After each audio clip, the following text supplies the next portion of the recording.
기도로 시작하겠습니다. 성부와 성자와 성령의 이름으로 아멘. 하늘에 계신 우리 아버지, 아버지의 이름이 거룩히 빛나시며 아버지의 나라가 오시며 아버지의 뜻이 하늘에서와 같이 땅에서도 이루어지소서. 오늘 저희에게 일용할 양식을 주시고 저희에게 잘못한 일을 저희가 용서하오니 저희 죄를 용서하시고 저희를 유혹에 빠지지 않게 하시고 악에서 구하소서. 아멘. 성부와 성자와 성령의 이름으로 아멘. 예, 오늘 이제 세 번째면서 마지막이죠, 그죠? 지난주에는 제가 사랑을 십자가로 설명했어요. 내려오는 사랑과 옆으로 가는 사랑, 어디든지 둘 다 상호 교환된다고 이렇게 말했습니다. 제가 십자가로 설명해 드린 이유는 여러분이 사랑도 내 몸을 중심으로 해서 일어나는 거기 때문에 여러분이 성호경을 걸 때마다 내 몸에서 일어나는 사랑에 대해서 기억했으면 좋겠다고 생각해서 말씀드렸고요. 오늘도 여러분이 기억하기 좋게 제가 십자가로 설명하겠습니다. 지난주 끝부분에 제가 간단하게 한 줄로 언급했는데 우리는 누구냐 하면 하느님의 아름다움을 투영하는 인간, 나 이렇게 표현했어요. 그래서 오늘은 하느님의 아름다움을 투영하는 인간, 나의 자리에 다른 말로 하면 그대 나의 얼굴이 됩니다. 여기에 대해서 설명하도록 하겠습니다. 이 안에 얼마나 엄청난 복물이 들어있느냐 하면요, 이거 십자가로 설명하면 위에서 아래로 내려오는 게 먼저고 그 다음 옆으로 가는 게 그 다음이에요. 항상 내려오는 게 먼저예요. 순서가 뒤집어지면 곤란해져요. 위에서 아래로 내려올 때는 창세기 1장과 2장에 그 신비가 들었어요. 하느님이 인간을 만드실 때 누구의 모습으로 만들자? 우리의 모습으로 만들자. 그러니까 하느님이 땅에 있는 우리를 만드실 때 우리라고 말하지만 여기 이제 나죠, 그죠? 나를 만드실 때 누구의 모습으로? 당신의 모습으로. 당신의 모습이니까 땅에 있는 나는 누구를 반영하는 거예요? 하느님을 반영하는 거예요. 틀리시면 안 돼요. 나는 누구를 반영한다고요? 하느님을 반영하죠. 그래서 세상 사람들이 우리를 뭐라고 얘기해요? 그리스도인이라고 표현하는 이유가 거기에 있어요. 그리스도인이라는 얘기가. 왜 우리 보고 그리스도인이라고 나는 누구 안에 있냐면 우리가 여기 성호경 내릴 때 누구 호칭을 해요? 성자를 호칭하죠, 그죠? 맞아요? 그리고 우리는 누구 안에 있어요? 우리는 누구 안에 있어요? 성자 안에 있기 때문에 하느님을 아버지라고 부를 수 있어요. 여러분이 미사 때 사제가 미사중 대영광송 마무리를 그리스도를 통하여 그리스도와 함께 그리스도 안에서 성령으로 뭐라고요? 그 다음에 우리가 무슨 기도 바쳐요? 주님의 기도를 바쳐요. 만약에 우리가 그리스도 안에서 그리스도와 함께 그리스도를 통하여 되지 않으면 우리 주님 기도 바칠 수 있다 없다? 없는 거죠. 그래서 주의 기도 끝난 후에 여러분이 아멘이라고 하지 않아요. 왜? 오지 않았기 때문에. 여기에 큰 갈로 2개 따옴표에 마무리는 어디 있느냐 하면 성체가 여러분의 손바닥에 올려지면서 누구라고 뭐라고 말해요? 그리스도의 몸? 그럼 우리 뭐라고 해요? 아멘이죠. 그게 마침 따옴표예요. 여기서 그리스도와 함께 그리스도 안에서 이게 쭉쭉쭉 돼가지고 주님의 기도를 바치고 그 다음에 그게 실제적으로 이루어진 건 어디라고요? 영성체가 내 안에 들어옴으로써. 됐죠, 그죠? 그럼 나는 어디 안에 있는 거예요? 그리스도 안에 있기 때문에 내가 하느님을 뭐라고 부를 수 있다고요? 아버지라고 부를 수 있어요. 우리가 이 진리를 놓치면 곤란해져요. 그 다음에 하느님과 내 관계는 창세기 1장과 2장에서 우리 인간을 창조하실 때 그 모습을 말씀하시고 그 다음에 인간과 인간, 특히 오늘 강의에서 말하는 남자와 여자 더 구체적으로 들어가서 부부관계 안에서는 뭐라고 얘기하느냐 하면 여기에서 나와 너죠, 그죠? 뭐라고 얘기하느냐 하면 내 뼈에서 나온 내 뼈요? 내 살에서 나온 내 살이로다. 이게 다른 말로 하면 뭐 해야 돼요? 그대 나의 얼굴이 되는 거예요. 되겠어요? 내 뼈에서 나온 내 뼈요, 내 살에서 나온 내 살이로다 그랬기 때문에 뭐라고요?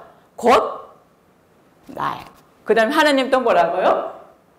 우리의 모습을 닮은 사람을 만들자 했기 때문에 그대 나의 얼굴이 성립되는 거죠. 시간이 여러분이 80분 약 2시간을 강의하는데도 저한테는 그렇게 많은 시간은 아니에요. 이 진리를 다 설명하기 위해서는요. 그래서 약간 건너가도록 하겠습니다. 그럼 남는 거는 뭐냐? 여러분이 책을 보시면 돼요. 이미 책에 대해 제가 다 설명해 놨기 때문에.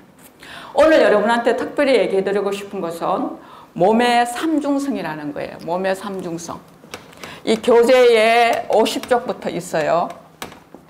몸의 삼중성하고 이거하고 비슷하게 우리가 같이 묵상해야 될 게 뭐냐면 우리 사순시기 때 계속 얘기할 때 뭐냐면 좌편과 우편이라는 의미예요. 있죠, 그죠? 좌측에 있는 사람과 우측에 있는 사람 어느 쪽에 있어야 된다고요?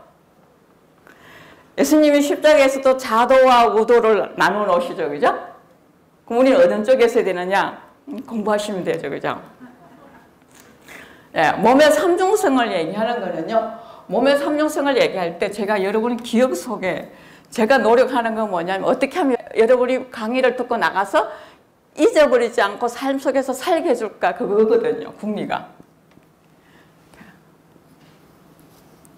여기에 뭐같이 보여요? 제가 잘 못 그렸죠, 그죠? 잘 못 그렸는데 이게 뭐같이 보여요? 팽이에요, 팽이. 그죠? 팽이 단면도예요. 다 해보셨죠, 그죠? 여기가 끝이에요. 그러니까 여기 따지면 요거는 뭐예요? 성부에 내려오는 쪽이죠, 그죠? 되겠어요? 그러니까 팽이 제일 좋아야 되는 부분이 어디예요? 바닥에 그 침이 잘 서 있어야 돼요, 그죠? 그 다음에 양쪽 균형이 잘 맞으면 그 팽이는 돌 수 있어요. 이거 때려 쓰는 게 아니고 이렇게 치는 팽이에요. 설명해 나가겠습니다. 이게 잔여적 몸이에요. 잔여적 몸. 그 다음에 여기가 혼인적 몸이에요. 그 다음에 여기가 부모적 몸이에요. 모든 인간은 태어나서 누구냐 하면 잔여적 몸에서 혼인적 몸으로 가고 그 다음에 부모적 몸으로 가는데 그러면 시기적으로 이때는 잔여적 몸이고 이때는 혼인적 몸이고 이거는 부모적 몸이냐? 그렇지는 않아요. 몫이 어느 게 더 크냐 다르지 신앙인으로서 우리가 하나님 앞에서 살아가는 거는 잔여적 몸, 혼인적 몸, 부모적 몸이 세 개가 순환 관계에 있습니다. 그래서 이거에 대해서 이제 얘기를 좀 해드리면요. 그러면 인간에게 내가 이 삼중의 몸 중에 가장 중요한 건 어느 것 같아요? 가장 중요한 거. 잔여적 몸입니다. 잔여적 몸이 가장 근본적인 몸이고 가장 중심적 몸입니다. 잔여적 몸은 어떻게 태어나느냐 하면 우리는 이 잔여적 몸은 세례성사를 통해서 모두가 태어나요. 세례성사를 통해서요. 그래서 세례성사를 통해서 누구를 드러내느냐 하면 아버지의 영광을 드러내는 거예요. 내가 세례를 받음으로써 아버지의 영광을 드러내는 거예요. 내 안에 누구 있어? 아버지 있어. 하느님 그러지 마세요. 그때는. 네, 그때는 누구라고 얘기한다고요? 아버지라고 합니다. 내가 세례를 받았고 내가 아버지로 고백하니까 내 안에 하느님이 아니라 누가 있다고요? 아버지가 있다는 얘기를 하는 거죠. 내가 세례를 받음으로써 아버지 자녀로 태어나면 그럼 내 아닌 사람 또 뭐라고요? 세례를 통해서 누구로 태어나요? 아버지 자녀로 태어났기 때문에 그와 나는 뭐예요? 형제와 자매의 관계가 되는 거죠. 우리 족보의 성은 다 그리스도입니다. 이것은 뭐냐면 인간이 여기다 제가 아까 하나님이 했는데 인간은 자녀적 몸으로 태어난다는 것은 모든 인간은 하나님을 향한 존재이다는 것을 의미하고 있습니다. 존재이다. 내가 하나님을 향한 존재이기 때문에 나는 어떤 삶을 사느냐 하면 하나님의 생명에, 하나님의 내적 생명에 참여하는 삶을 살아요. 그래서 제가 그 해설서 제2에 보면 앞에 사람은 하나님의 자기 정녀이다 이렇게 표현한 이유가 신학적으로 가능하기 때문에 신학적으로 그렇게 말합니다. 그러니까 하나님의 자녀로서 태어나서 하나님의 자녀의 삶을 살아가는 게 참여입니다. 두 번째는 어떤 몸으로 가느냐 하면 혼인적 몸이에요. 그럼 여기서 혼인적 자녀적 몸 그러면 이렇게 할 때 사랑을 다 넣을 수 있거든요. 사랑. 여기도 사랑을 넣고요. 여기도 사랑을 넣을 수 있어요. 그러면 자녀적 몸에서는 사랑을 받는 게 더 클까요? 주는 게 더 클까요? 받는 게 더 큰 시간입니다.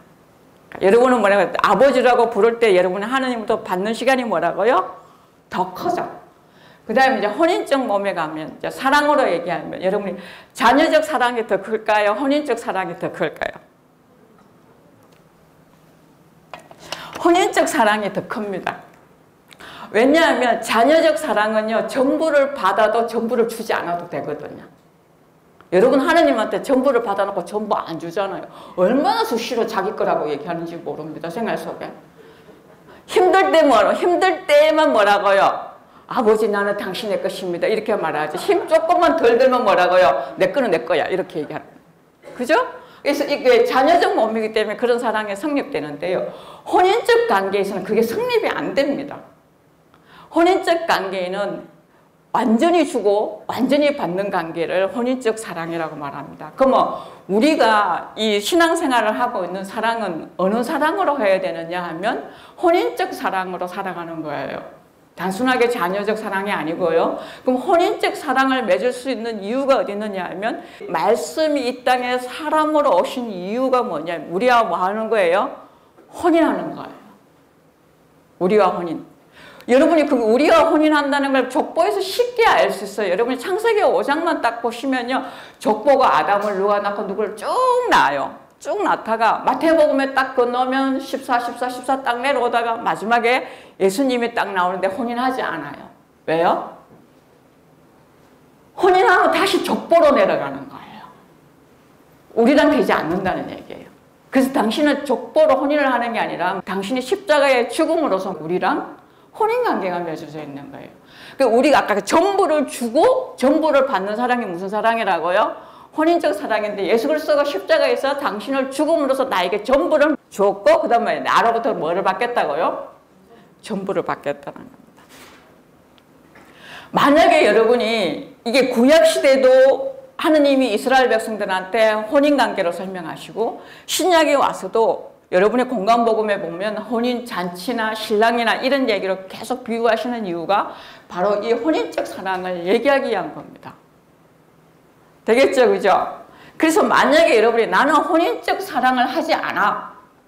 여러분이 집으로 가겠습니다. 여러분이 집에 가정에 들어가가지고 50대가 딱 넘으면 혼인적 사랑을 안 하려고 해요.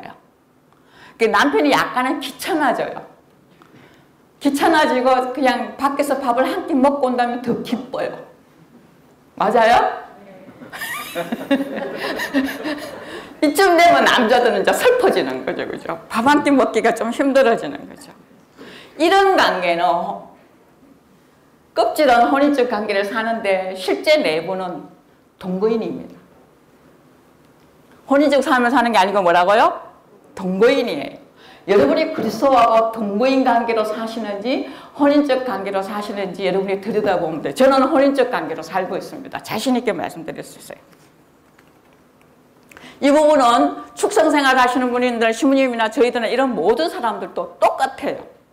그래서 이 사람들이 혼인적 몸이 잘 돼 있기 때문에 뭐를 하느냐 하면 부모적 몸을 사는 거예요. 여러분 신부님 뭐가 답답하고 여와가지고 여러분 모든 말도 안 듣는 여러분 모두를 다 포용해야 돼요. 이 문제 때문에 누구랑 혼인했기 때문에? 그리스도와 혼인했기 때문에 자동으로 무슨 몸으로 넘어간다고요? 부모적 몸으로 넘어가는 거예요. 구약에서 이 부모적 몸으로 잘 넘어간 사람이 있어요. 누구냐 하면 아브라함 얘기죠. 아브라함이 자녀가 없었잖아요. 근데 아브라함이 75세 때 하느님하고 계약을 맺을 때 뭐라고 얘기하시냐면 자식이 없는 상태인데 하늘의 별수만큼 자식을 많게 해줄게. 그래서 간단하게 도표로 설명해 주면요. 이건 여러분이 성경을 보는 방법이거든요. 아브라함이 하나님과 계약을 맺었을 때가 75세예요. 다음에 86세까지 자식이 없어요. 여기서 떠났거든요. 떠남. 고향과 친척을 떠나서 뭐라고요? 하나님이 약속해 주신 땅으로 가서 11년을 살았는데도 거짓말이야. 자식이 안 와. 기억을 하고. 근데 사라이가 얘기하는 거예요. 여보, 하나님이 우리한테 자식을 주겠다고 했지 꼭 내 몸을 통해서 주겠다고 하지는 않았지 않았느냐? 이 얘기 되게 중요해요. 인간의 합리화가 들어왔거든요. 순사 계약에서 뭐라고요? 인간의 합리화가 들어온 거예요. 기다리지 않고. 그래서 아브라함이 딱 들었을 때 사례가 너무 똑똑하고 지혜로운 거예요. 그래서 누구랑? 하갈이랑. 하나님은요, 놓기 전에는요, 아니야 말씀하시지 않아요. 이스마엘을 딱 놓고 난 후에 뭐라고 얘기야? 아니야. 이렇게. 레아의 역사 안에서도 마찬가지입니다. 놓고 난 후에 뭐라고요? 아니야. 걔가 아니야. 이렇게 얘기해. 그래서 몇 살 되느냐? 99세가 돼요. 99세에는 아브라함도 사라도 능력이 없을 때였어요. 둘 다가 능력이 없었어요. 그때 하나님 섭리가 이루어져요. 그럼 여기서 제가 반대로 얘기하겠습니다. 아브라함하고 사라가 기다렸을까요? 하나님이 기다렸을까요? 내 역사 안에서도요, 하나님이 기다릴까요? 여러분이 기다릴까요? 하나님이 기다려요. 언제까지? 내 능력이 떨어질 때까지. 왜? 내 능력이 있을 때 하면 뭐라고요? 금방 기도해놓고 내 능력을 하면 뭐라고 얘기해요? 내가 했다. 내가 했다고 자랑할 거기 때문에 하나님 뭐라고요? 둘 다 능력이 몽땅 떨어질 때까지 기다리신 게 100살이었습니다. 그래서 아브라함과 하가는 100살의 아들을 얻죠. 그죠? 아들 이름이 뭐예요? 이삭이죠. 그죠? 둘이 중요한 이삭 하나 줬어요. 그것도 뭐 하라고요? 모리아산에 가서 바쳐라는 얘기예요. 한번 상상해 봅시다. 모리아산을 올라갈 때 아브라함은 칼, 부싯돌 이런 거 다 들고 가요. 이삭 안에는요, 장작. 상상해 봅시다. 이삭이 요만해. 딱 요만해요. 지금 이삭이 겨우 걸어요. 근데 자기를 다 태울 장작을 짊어지고 어떻게 그 높은 산을 올라갔을까? 여기에 다른 문제가 있는 거예요. 다른 의미가 있는 거예요. 아브라함은 이미 산에 올라갈 때 이미 이삭 바친 거예요. 뭐라고 얘기해요? 이삭이 묻죠. 장작도 있고 불도 있고 다 있는데 왜? 재물은 없습니까? 이랬을 때 재물은 누가 마련하신다? 하나님 마련. 이미 드린 거예요. 그래서 아브라함은 거기서 올라갔다가 내려올 때에 자기가 모든 민족의 아버지라는 걸 알게 됐어요. 그래서 그 다음에 이스라엘 역사를 보면 아브라함은 모든 민족의 하나님을 야훼로 공배한 모든 사람들한테 아버지, 민족의 믿음의 조상으로서 역할을 하는 거죠. 내 후손이 하늘의 별처럼 바다의 모래처럼 많아진다는 것이 무슨 의미인지 알았던 거죠. 여기서 우리로 좀 들어오겠습니다. 여러분의 신앙이, 여러분의 각자의 신앙이 정말 여러분의 자녀에게 설명할 수 있는 신앙인지, 여러분의 신앙의 삶이 자녀들한테 신앙은 이거야 라고 보여주는 신앙인지 고민할 필요가 있죠. 그죠? 또 하나, 이거는 가정 안에서 그다음에 이 지역에서 오금 이 전체 지역에서 여러분의 신앙이 하느님께 중재를 청하는 신앙인지, 오금 성령술 상당히 이 관할구역 모든 사람들을 위해서 기도하고 걱정하고 함께 하려고 하는 중개자 역할을 하고 있는지, 우리 신자들끼리만 오늘 국수 먹고 잘 지내자인지, 그거는 여러분이 고민해야 됩니다. 우리가 받았는 신앙은 생명이기 때문에 끊임없이 옆으로 전파되어야 되는 거고요. 그러기 위해서는 나의 노력이 절실하게 필요합니다. 근데 내가 세례받았다고 해서 한번 업그레이드 한번 딱 교육받고 아무것도 하지 않겠다. 그러면 내가 타자한테 줄 수 있는 게 없어져요. 내가 내 자녀에게마저도 줄 수 있는 게 없는 거죠. 그리고는 뭐라고 얘기하느냐 하면 부끄럽지도 않게 내 신앙은 약해요 이렇게 말해요. 내 믿음이 약해요. 그 말 하지 마세요. 너무너무 창피한 얘기예요. 여러분 안에 누가 있는데 여러분이 내 신앙이 약해요, 내 믿음이 약해라고 말할 수 있어요? 여러분 안에 누가 있는데? 에? 우리 신앙이 강한 이유는 내가 강한 게 아니고 내 안에 계시는 그리스도가 이미 죽음마저 이긴 사랑이기 때문에 강한 거예요. 그래서 내 신앙은 뭐라고요? 강한 거예요. 우리말엔 강하다고 나쁜데 신앙만큼은 강한 거는 뭐라고요? 좋은 겁니다. 그렇게 되지 않을 때, 그 신앙을 갖지 않을 때 여러분은 어떻게 되느냐 하면요, 눈치 보는 신앙 돼요. 잘못한 것 없는데 뭐라고요? 기죽은 신앙이 돼요. 자, 이거 됐죠, 그죠? 이해 확실히 됐죠? 우리 인간은 자녀적 몸, 혼인적 몸, 부모적 몸인데 여러분은 여기 앉아 계시는 모든 분들은 이 세 개가 내 안에서 순환 관계에 있다.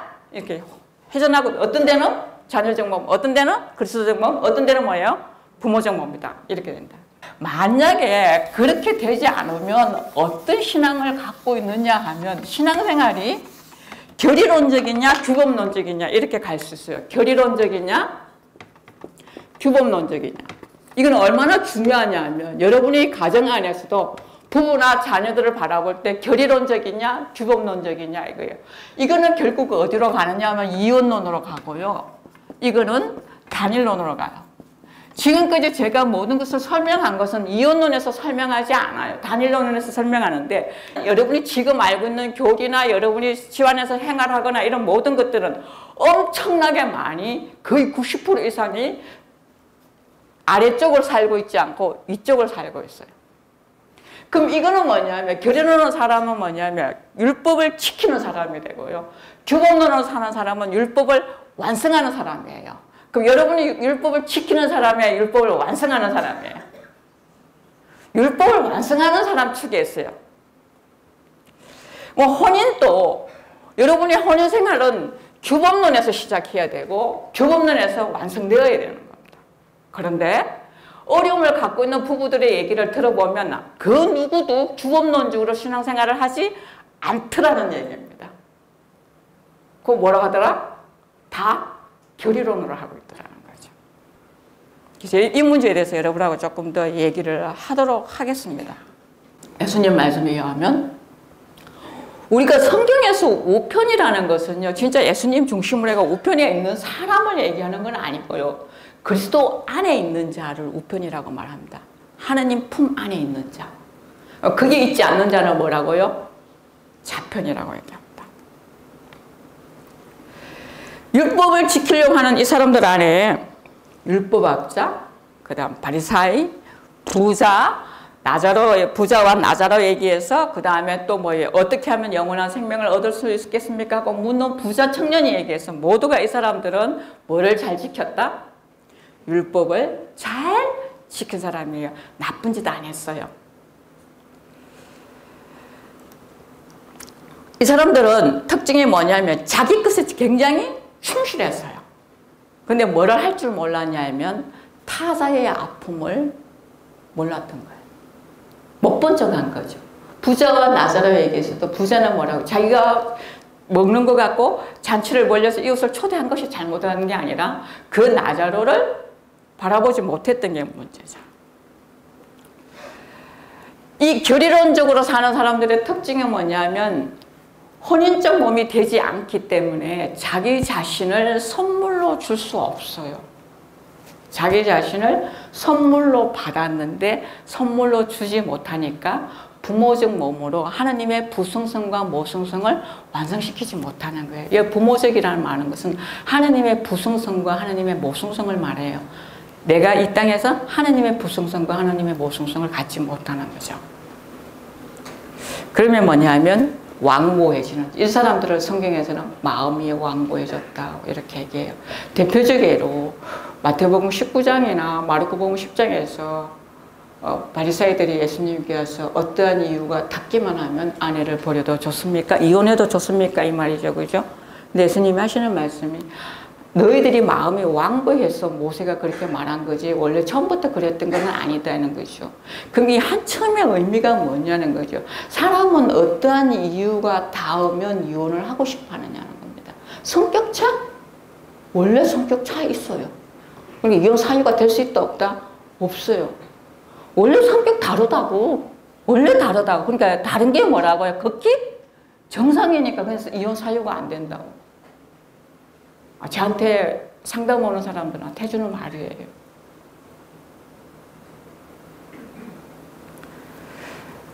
이 바리새인들이 생각했던 잘못은 어떠한 이유가 닦이면 아내를 버려도 좋습니까? 이게 성격차가 아니고 옛날에도 성격차 있었어. 30년 전에도.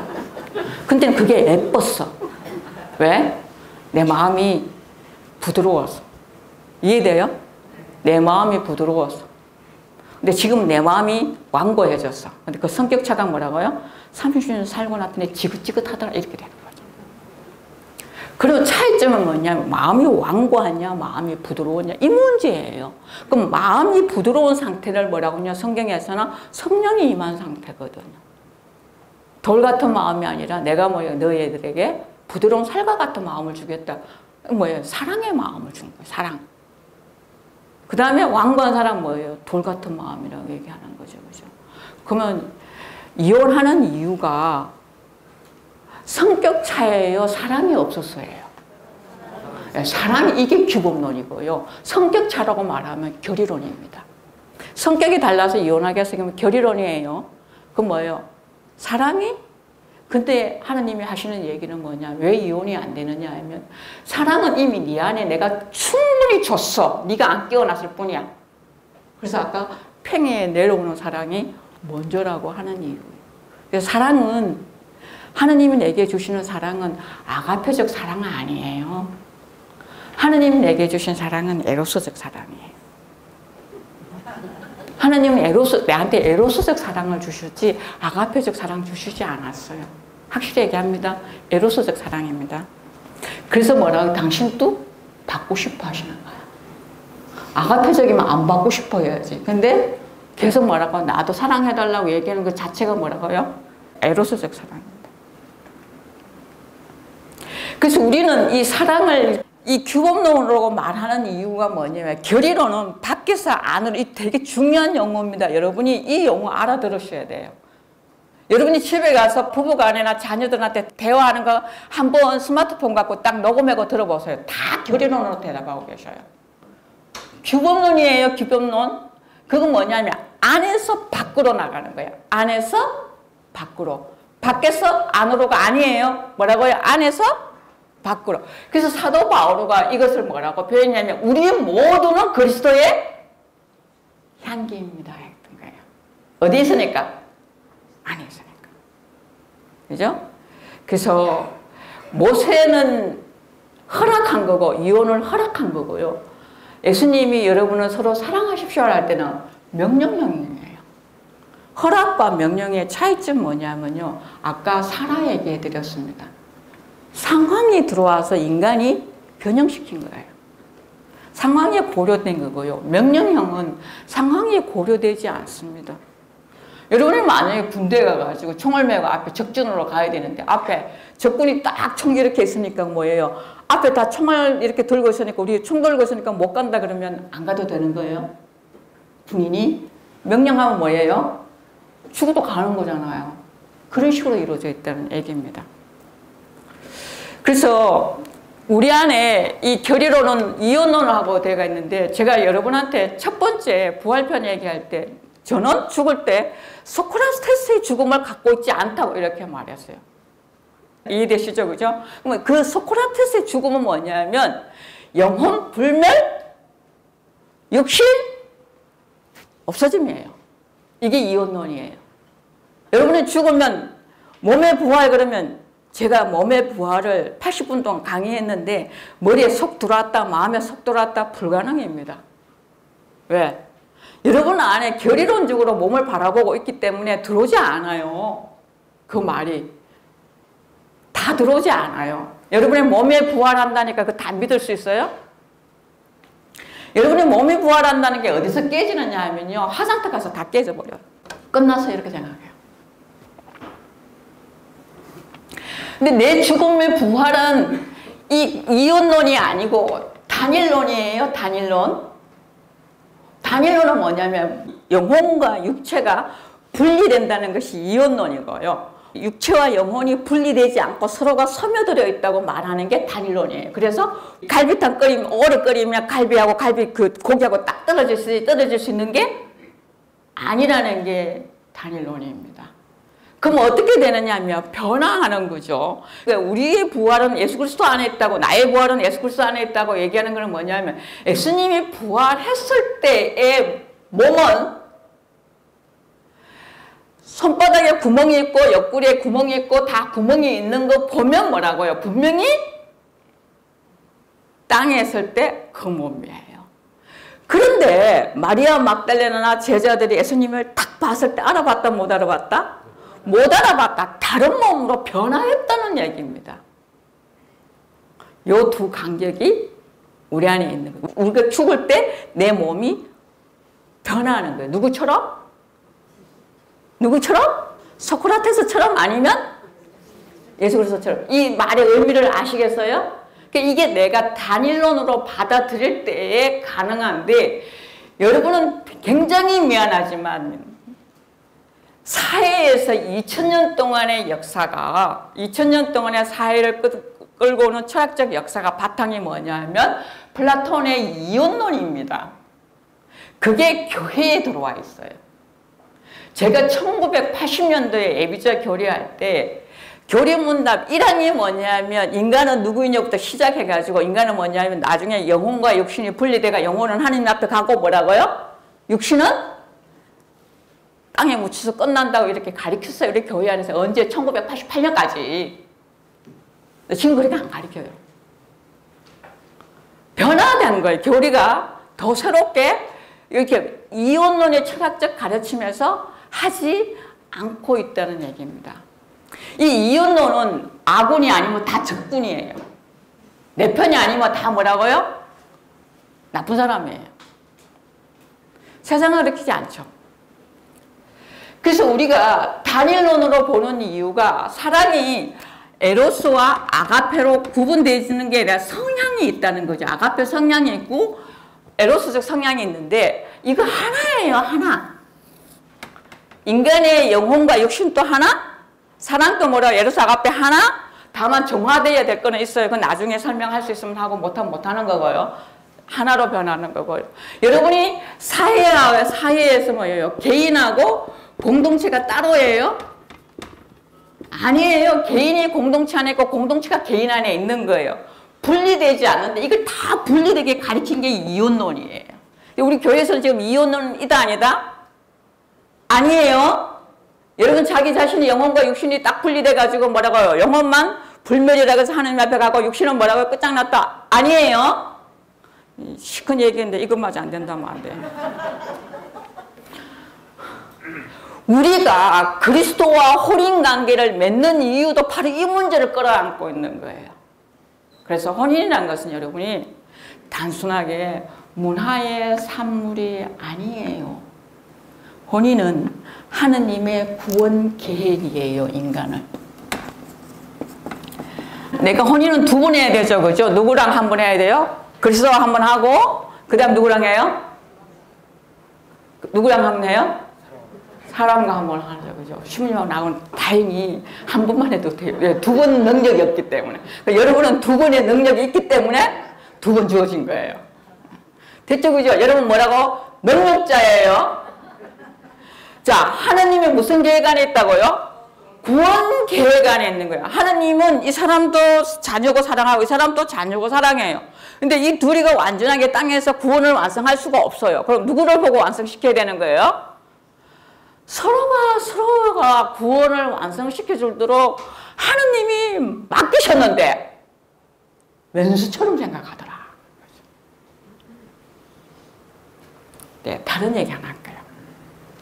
제가 오늘 강의 주제가 이 책에 들었는데 이 책을 읽었던 자매님이 62세 된 자매님이에요. 저한테 직접 들려준 얘기예요. 이 책을 처음 읽는데 너무 어려워가 읽다가 열받아가서 미루버렸대. 이렇게 미뤘다가 한 몇 개월 있다가 저 책이 그렇게 사람들이 좋다 그러는데 뭐가 들었을까 하고 딱 읽어봤는데 저자를 칭찬하지 않고요. 뭐라고 얘기하느냐면 저한테 내가 한평생 남편이 그거 성격 때문에 한평생 내가 어려웠는데 이 책을 읽으면서 생각하니까 뭐라고요? 그냥 들어오더래요. 내 남편도 내 성격 때문에 참 힘들었겠구나. 그때부터 남편한테 자기를 열 수 있었답니다. 서로가 힘들어요. 서로가 아무리 좋은 사이라도 뭐라고요? 힘들어요. 왜 그럴까요? 그게 하나님의 계획이에요. 그 힘듦을 통해 가지고 여러분이 점점 어떻게 되라고요? 더 넓고 더 깊은 사랑이 되라는 얘기입니다. 어디까지? 말씀이 사람이 되어서 십자가에서 죽을 수 있는 그 사랑까지. 그래서 예수님은 뭐라고 얘기했냐면 히브리서에서 나는 하느님 감사합니다. 왜? 당신은 번제물과 희생물을 원하신 게 아니고 내 몸을 원하셨습니다. 이렇게 해서. 그래서 히브리서 보면요. 히브리서는 개혁의 제사인데 9장까지가 결의론적 제사입니다. 결의론적 제사, 율법의 제사 다 필요 없다는 거예요. 그러니까 10장 1절에 들어가자마자 예수 그리스도의 몸에 의해 이루어진 제사를 해죠. 달려적이에요. 오늘부터 여러분이 새롭게 보시면 달라져요. 다르게 이해돼요. 인간은 살아있고 인격체라는 존재예요. 그래서 우리는 뭐를 맺을 수 있냐 하면 우정이라는 걸 맺을 수 있어요. 우정. 사랑 중에 가장 큰 사랑 중에 하나가 우정인데 우정은 왜냐하면 전부 자기를 위해서 줄 수 있는 관계가 우정이에요. 그래서 그 우정 중에 가장 높은 우정을 부부 우정이라고 말합니다. 막 군신 간에는 거나 아니면 친구 간에 이건 다 부부보다 낮게 있어요. 자, 우리 집에는 오면 우정이 없어.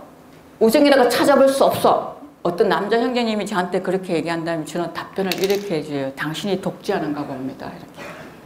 당신이 집에서 독재를 하는가 보다고. 독재를 하면 우정은 생기지 않습니다. 독재에서 나오는 두려움하고 우정에서 나오는 두려움은 달라요. 우정에서 오는 두려움은 모든 것을 극복할 수 있게 해주는데 그냥 두려움은 피하게 돼요. 도망가게 돼요. 불모지가 되죠. 그냥 한평생 자매님이 뭐라고 한평생 내가 밥 해주느라고 힘들었다고 얘기합니다. 남편은 내가 한평생 남의 눈치 봐가며 돈 벌어오느라고 힘들었다고 얘기해요. 그게 가족을 지키는 사랑의 일이 아니었고 뭐예요? 그냥 노동이었던 거죠. 희망이 없는 거예요. 그런데 우리가 이걸 어떻게 존재라는 아까 인격체라는 존재라는 이런 얘기를 해드렸는데요. 이것을 잘 이해시켜주는 사람이 누구냐 하면 우리는 성경적으로 보면 욥이에요. 욥. 성경에서 가장 철학서라고 말하는 게 욥기예요. 제가 욥을 조금만 얘기하겠습니다. 욥은 의인이라고 얘기해요. 의인. 하나님 앞에서도 의인이고 세상 사람들 앞에서도 의인이에요. 그러니까 사탄이 시험하는 거예요. 진짜 의인인지 아닌지 하나님 제가 시험해 볼게. 당신이 다 줬으니까 의인이라 그러지 진짜 의인인지 아닌지 보고 싶다는 거죠. 그래서 하나님이 허락을 해요. 이거는 우리한테 올 수 있어요. 의인인 욥이 갖고 있었던 가축. 재산 있죠? 첫 번째 거두가시는 게 재산이에요. 소유예요, 소유. 그걸 다 거두어 가자. 욥은 뭐라고 얘기해요? 하느님께서 주셨으니, 하느님께서 가져가셨으니, 하느님은 찬미받으소서라고 노래해요. 그 다음에 누구를 다 데려가요? 욥한테 있는 그 많은 자녀들 싹 한 방에 데려가요. 그래도 뭐라고 얘기해요? 하느님께서 주셨으니, 하느님께서 거둬가셨으니, 하느님은 찬미받으소서 그래요. 그 다음 욥의 몸에 뭐가 일어나요? 종기가 일어나기 시작해요. 종기가 일어나자 이제 욥은 그때부터 왜라고 묻기 시작해요. 물론 처음에 욥은 의사를 찾아가고 약을 바르고 하겠죠. 그러다가 점점 상처가 깊어지면서 뭐라고 내가 이러다가 죽겠구나 생각이 딱 드는 거야. 그래서요, 왜 납니까? 라고 묻는 거잖아요. 왜 나냐고. 그러니까 여러분이 소유에서 오는 거는 존재에서 오는 거하고는 다른 거예요. 여러분이 하느님과의 관계에서 존재로 맺으면 규범론이고요. 소유로 맺으면 교리론이에요. 그럼 언제든지 구도갈 수 있는 문제를 갖고 있다는 얘기입니다. 소유의 문제가 아니라 존재의 문제였고요. 왜라고? 하느님께 항의하죠. 근데 친구들이 와서 네가 잘못했기 때문에 이런 일이 있지 않겠냐 이런 물었을 때 욥은 그 친구들의 말에 승낙을 못하죠. 그러면서 하는 말이 있어요. 나의 이 질문에 대해 왜입니까? 하느님이라고 물었을 때 이 질문에 대해서 답을 줄 수 있는 분은 누구밖에 없다? 하느님밖에 없다 이렇게 얘기하는 거죠. 그 얘기를 친구들한테 하자. 그때까지 침묵하고 계시던 하느님이 이제서 욥한테 묻죠. 뭐라고요? 네가 허리에 띠를 차고 이 가운데 서라고 얘기해요. 그러면서 하나님이 물으실 때 뭐냐면 내가 땅을 세울 때 너 어디에 있었냐 이 말입니다. 다르게 표현하면 내가 너를 만들 때 너 어디에 있었냐 이 질문을 하죠. 욥은 그 하나의 질문에 지혜로운 자이기 때문에 깨닫게 돼요. 어떻게?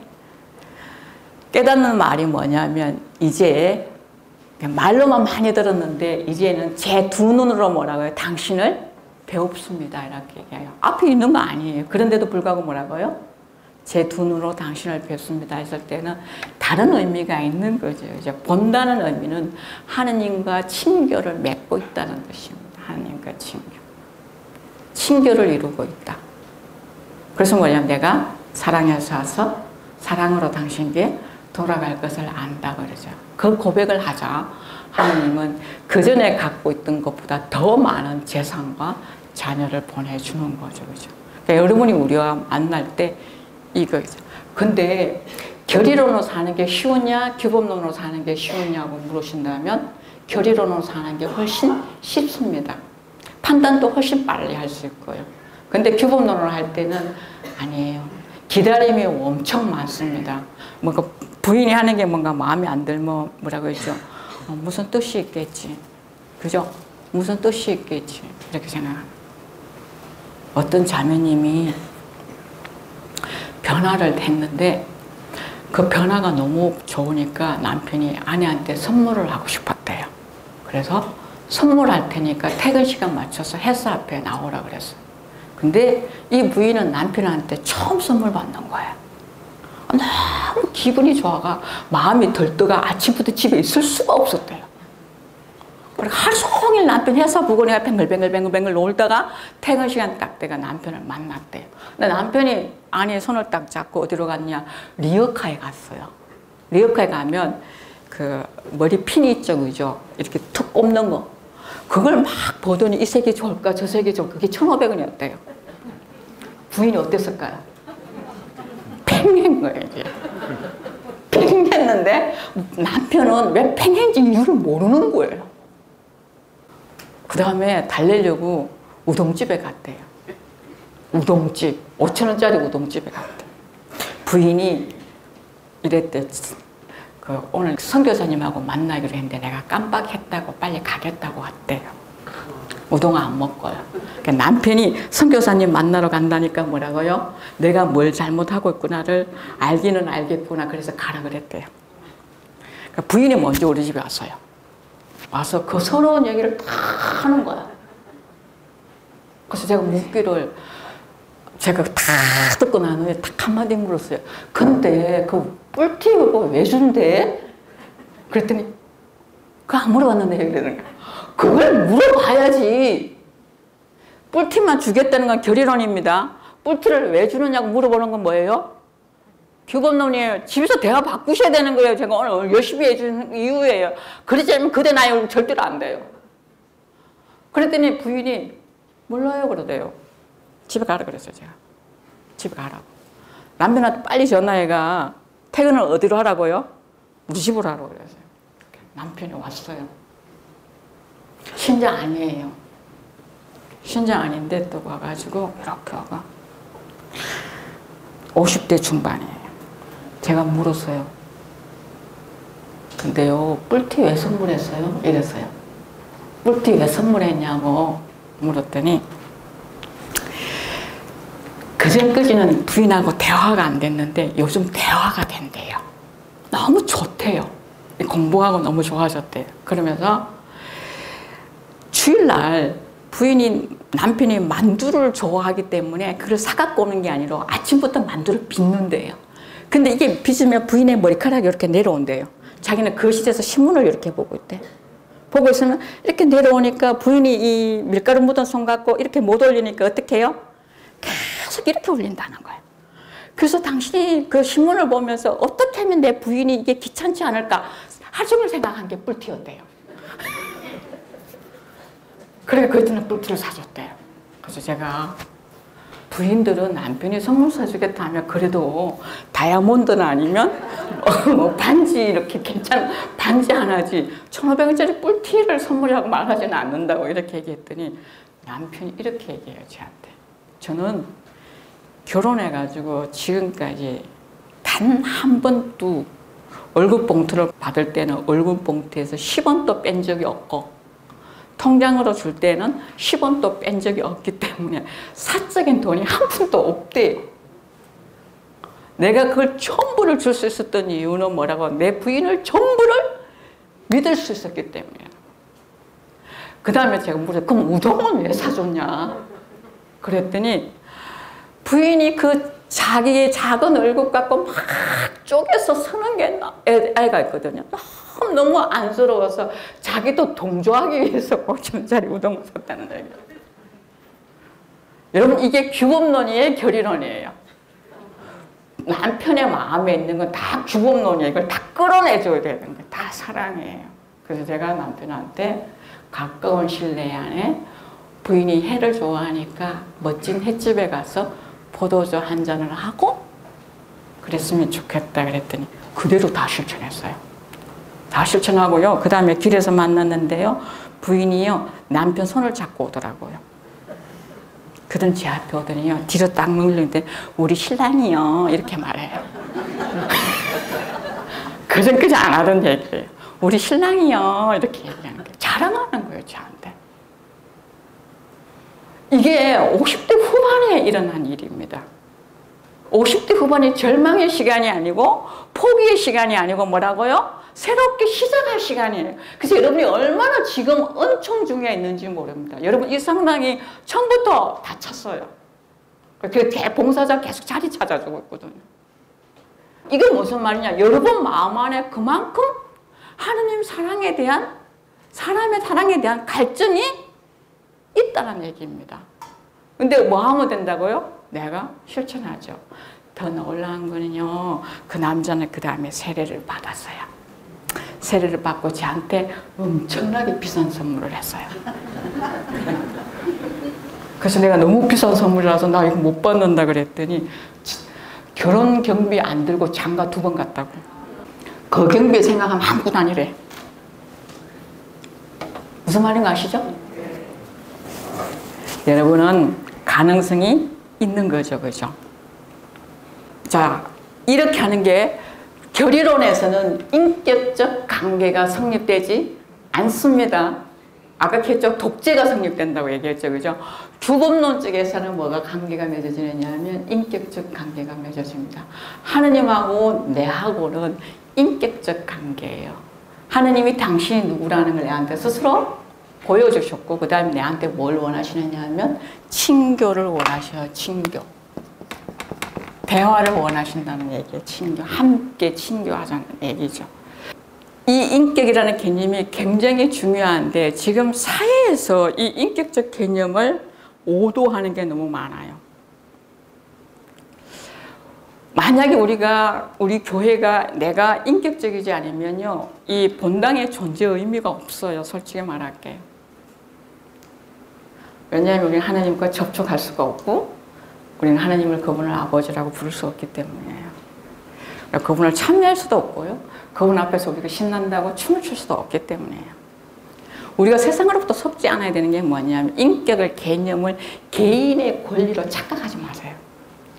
인격은 개인의 권리가 아닙니다. 가정에서도 마찬가지입니다. 가정보다 가정의 권리를, 배우자가 자기의 권리를 혼인의 권리라고 생각하면 우리는 어둠의 세상에 살아가는 거예요.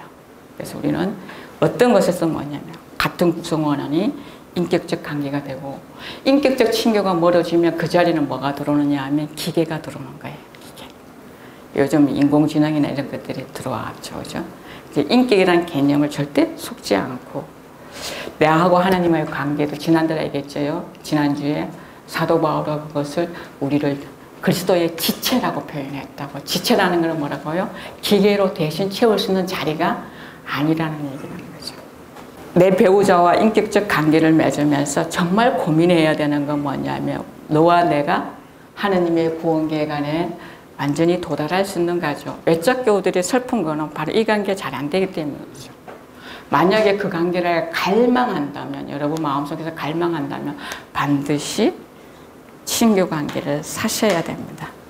그리고 사랑을 테크닉처럼 착각하시면 곤란해요. 사랑은 테크닉 부분도 있기는 하지만 그보다는 뭐라고요? 주고 받고, 다른 것에 대해서는 왜 저래가 아니고 뭐예요? 왜 그랬을까라고 물어보셔야 돼요. 자녀가 부모한테도 물어봐야 되고, 부모가 자녀에게도 왜 그랬냐고 물어보셔야 되지 그냥 넘어가시는 건 아니에요. 그리고 두 번째 중요한 거는 뭐냐면, 이 관계를 하기 위해서는요, 공부해야 돼요. 저는 며칠 전에 스마트폰을 바꿨어요. 5년 만인가 6년 만에 바꿨어요. 제가 스마트폰 바꾸는 거를 이제 잘 들리지도 않고요. 막 그런데도 안 바꾸고 있는 거예요. 왜 그러냐면 바빠 죽겠는데 그 스마트폰을 갖고 와가지고 또 하루 종일 공부해야 된다고 생각하니까 뭐라고요? 그냥 옛날 게 좋아! 그러고 있는 거예요. 근데 이제 밤새 방전되고 통화가 안 되고 이러니까 할 수 없이 스마트폰 가게에 가서 이제 바꾸고 와서 이제 공부를 시작한 거예요. 그러면 제가 공부를 한 만큼 그 안에 들어있는 내장되어 있는 기능을 잘 쓸 수 있고요. 공부를 안 하는 만큼 그거는 그냥 전화기예요. 여러분이 하나님 앞에서 어떤 모습으로 살아가고 싶으냐는 거죠. 여러분이 손주들이 사진 보내주고 영상으로 대화하니까 좋아요? 그거 배워야 하는 거예요. 안 배우고 그게 도달할 수 있는 건 아니라는 거죠. 여러분이 배워야 하는 이유가 있고요. 하느님 계획 안에서는 우리 인간이 제일 1번이에요. 인간이 1번이기 때문에 이 인간이 어떻게 살아야 될까 생각해서 나무도 만드시고 짐승도 만드시고 새도 만드신 거죠. 그럼 1번은 누구라고요? 인간이라는 거죠. 여러분의 집에 자녀가 1번이죠. 자녀를 낳기 위해서 신발도 사오고 옷도 사오고 준비하는 것과 마찬가지로 이게 준비가 먼저지만 뭐가 먼저라고요? 사람이 먼저라는 거예요. 하느님 앞에서 누가 먼저라고요? 내가 먼저라는 거예요. 읽지 않았으면 좋겠어요. 이번 강의 표지가 다람쥐가 물을 먹는데 그 물 위에 다람쥐 얼굴이 떠 있는 거예요. 다람쥐가 물을 보고 뭐라고요? 아, 내 얼굴이네 라고 알까요? 인간은 그렇게 비치면 뭐라고요? 내 얼굴이네 알까요? 알아요. 지성과 이성이 있기 때문에 알아요. 물이 사랑이에요. 그 물이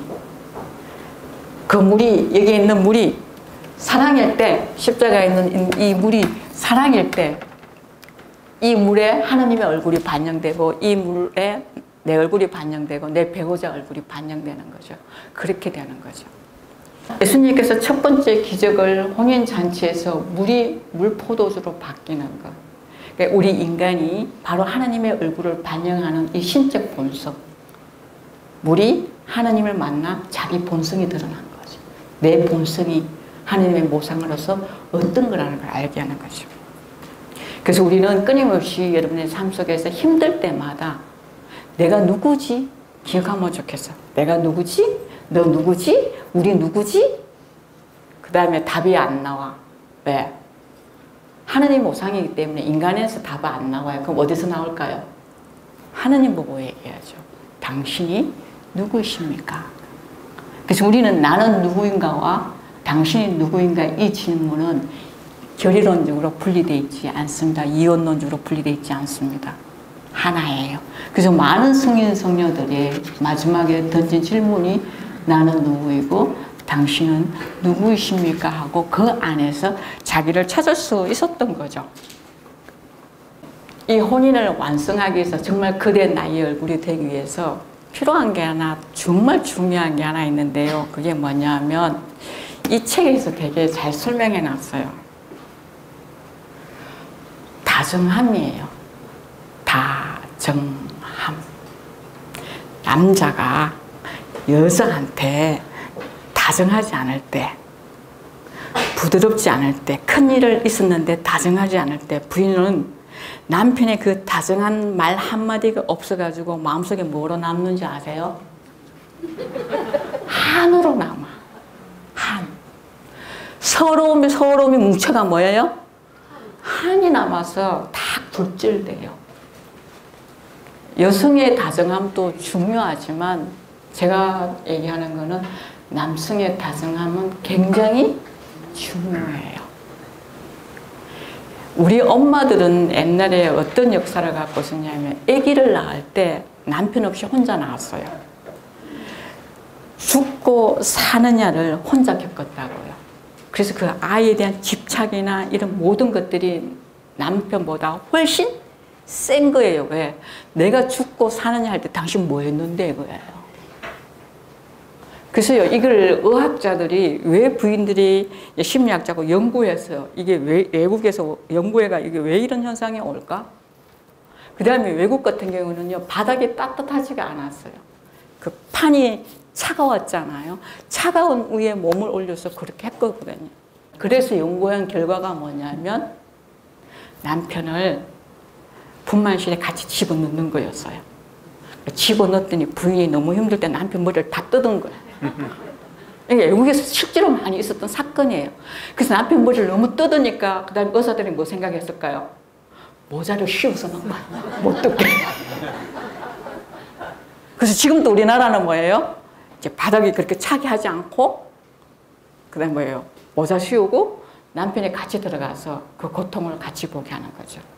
부인 입장에서는요, 심리적으로 이건 조성한 거예요. 부인 입장에서는 아기를 낳았는데 남편은 두 가지 모습이 나온대요. 먼저 아이한테 가가지고 쳐다보고 웃는 남편이 있고요. 어떤 남편은 아이가 먼저 아니고 부인한테 먼저 와서 손을 잡고 여보 정말 애썼어, 고마워, 사랑해 이렇게 얘기하는데요. 그러면 그 사이에 미웠던 모든 마음은 뭐라고요? 신비야. 그냥 없어진대. 뭐 한마디에? 남편 말 한마디에, 다정한 말 한마디에. 오늘 꼭 하세요. 여러분 관계 안에서도 하셔야 되고요. 세상에 나와서 사람과의 관계에서도 하셔야 되고요. 성당에 오셔서 하셔야 돼요. 만약에 여러분 신부님이 너무 툭하면 뭐라고 신부님 그럴 때 너무 마음 아파. 상처받았다는 얘기는 하지 마세요. 신부님 밤새 못 주무셔요. 그럴 때 그냥 좀 아팠다고 이해가 안 돼서 이렇게 얘기하면 되죠. 그죠? 그래서 우리는 이런 교환을 통해서 뭐를 만들어가는 거예요? 완성시켜 나가는 거예요. 이게 규범론적 삶입니다. 그러니까 오늘부터 여러분은 결의론적으로 산다 안 산다? 안 산다. 여러분이 자녀와 대화에서 결의론에서 규범론으로 바꾸면 자녀는 70%의 문제를 해결합니다. 스스로. 남는 건 30%는 이제 경제적인 여러 가지 문제가 있는데 거의 70%는 다 해결할 수 있어요. 그래서 여러분이 부탁합니다. 뭐라고 산다고요? 규범적으로 산다. 규범론이 뭐라고요? 단일론이고. 사랑이 에로스와 아가페로 분리되는 게 아니고 뭐라고요? 왜? 에로스는 너무 열정적이고 강하게 나오는데 사랑이 혼자 하는 게 아니고 둘이 하죠. 그죠?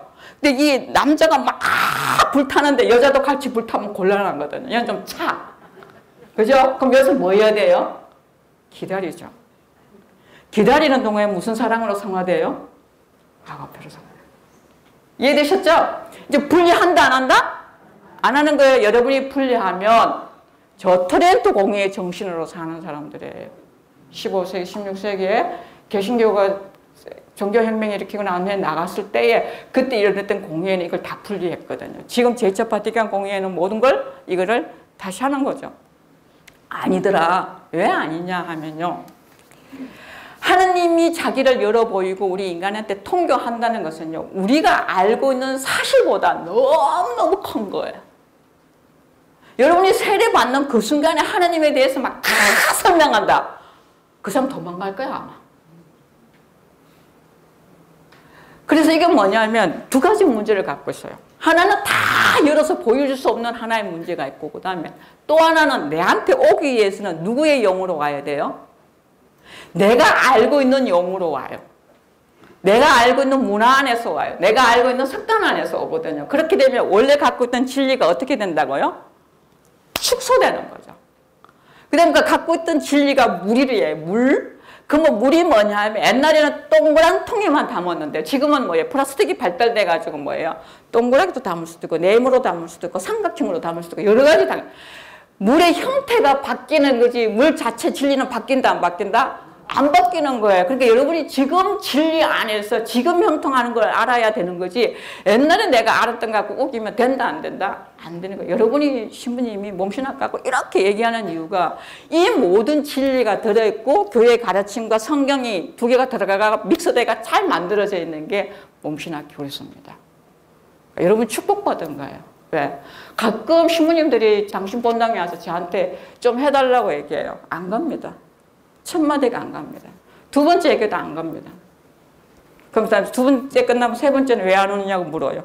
신부님이 모르기 때문에. 이 엄청난 교리가 가르침이 교회 가르침이에요. 제목이 몸신학 교리서가 아니에요. 하느님 계획 안에 있는 인간사랑이에요. 제목 원제목이.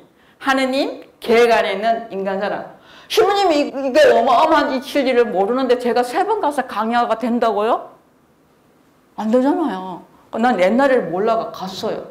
근데 지금은 체력도 딸리고 이제는 뭐라고요? 선별해서 가야 되겠다 이렇게 생각해요. 왜 중요하냐면 내가 하느님께 대해서 아는 게 없다면 어떻게 하느님과 친교를 맺을 거냐는 얘기입니다. 어떻게 하느님과 통교를 할 거냐 이 문제를 갖고 있는 거예요. 그래서 알아야 하는 거예요. 몸신학 교리서가 아니고 뭐라고요? 하느님 계획 안에 있는 인간사랑이라고. 우리나라에서는 그걸 완전히 다 섭득해가지고 완전히 섭득은 아니에요. 기본 라인을 다 섭득해가지고 체계적으로 만들어서 바티칸에서 너 한국에 가서 가르쳐도 한국뿐만 아니라 다른 나라에 가서도 이 하느님 계획 안에 있는 성간에 대해서 가르칠 수 있어 신학적인 가르침을 줄 수 있다고 자격증을 받았고 제가 첫 번째 인물이거든요. 이 공부가 쉽지가 않습니다. 한국에 2010년에 들어왔어요. 오니까 이 교리서가 교리론으로 설명되고 있더라고요. 왜? 너무 좋으니까 윤리하신 신부님들이 막 하는데 제가 책을 구해서 읽어보니까 다 이 교리론이에요.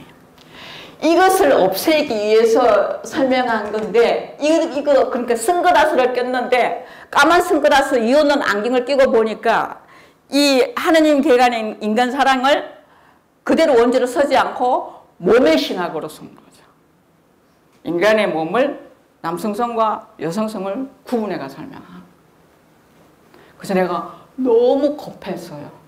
그때 너무 급해서 들어와서 며칠 안 됐는데 20시간을 앉아서 글을 썼어요. 이 책입니다. 너무 근데 이 책은 제 입장에서는 너무너무 부끄러운 책이에요. 왜? 20시간을 감 앉아가 제 친구가 근데 사람이 아닌 줄 알았대요.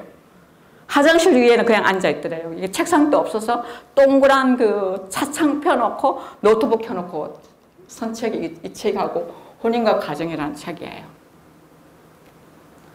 이게 여러분이 오늘 제가 강의에는 이혼론에서 단일론, 결의론에서 규범론으로 갈 수 있는 모든 원리를, 기본 원리가 서여져 있는데 여러분 집에 가면 한 권쯤 있을 거야. 제가 어디 갔는데 25년 동안 부부 상담을 하신 분이 오셨어요. 전문가예요. 이 책에 줄이 새까맣게 쳐져 있는 거예요. 처음 보는 분이에요. 저한테 이렇게 저는 25년 동안 부부 상담을 해서 많은 이들을 도와줬는데 모든 부부의 문제가 이 책에 다 있고 모든 부부의 문제 해결책이 여기에 있습니다. 이렇게 얘기해요. 여러분이 이걸 한 권만 사서 그냥 우리 집에 있다 그럼 자기는 본전 못 뽑은 거야.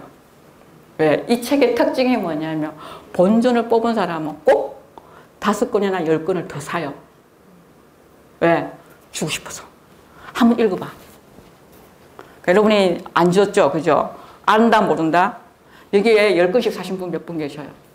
이게 베스트셀러거든요. 불교에서도 사갖고 와요. 오늘부터 가서 읽는다 안 읽는다? 마음대로 하세요. 시간 다 돼가지고. 이 책에 갖고 있는 건 우리가 사회 자체가 많이 급변했어요. 1차 세대전, 2차 세계대전, 성혁명, 산업혁명 이런 것들을 겪고 있으면서 용어가 많이 달라지기도 하고 구원관을 바라보는 것도 이렇게 다르게 다 설명되기 때문에 여러분이 좀 배워야 되고요. 만약에 그렇게 되지 않으면 여러분이 옛날에는 육체를 경시해가지고 수도원에서 편퇴를 했다면 지금 뭐라고요? 육신을 너무 떠받드는 거죠. 이게 이혼론의 문제입니다. 그래서 우리가 이런 문제에서 좀 벗어나기 위해서는 공부해야 되고요. 주님이 정말 우리에게 원하시는 것은요. 단순하게 우리가 물질적으로 풍요롭기를 원하시는 게 아니에요. 뭐냐? 하느님 당신의 모습을 갖춘 내가 되는 거예요. 하느님. 그래서 너나 내 얼굴이라고 말하시죠. 우리가 이 공부하는 이유는요. 잃어버린 신학의 회복이라고 저는 말씀드리고 싶고요. 3회에 걸쳐가지고 열심히 들어주시고 또 변화를 위해서 여러분 각 개인의 변화, 가정의 변화, 사회 문화의 변화를 위해서 함께 고민해 주시고 경청해 주시면 감사합니다.